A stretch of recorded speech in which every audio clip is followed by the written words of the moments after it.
Hello दोस्तों, तो मैं अभी गांव में जा रहा हूँ। जो अभी मैं गुजरात शहर में हूँ, मजदूरी कर रहा हूँ दोस्तों। तो अभी गांव में जाना पड़ता है दूध लेने के लिए, सुबह चाय बनाने के लिए।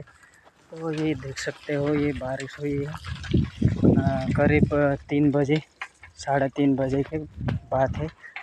देख सकते हो, ये रास्ते में पानी पानी हो गया और मैं साइकिल लेके जा रहा हूँ। ये देख सकते हो, ये पैदल।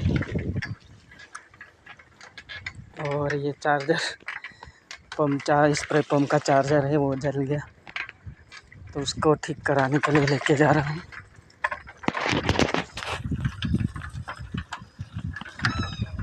और ये तालाब है, पूरा बारिश निकल गया पर अभी तक भरा नहीं, देख सकते हैं।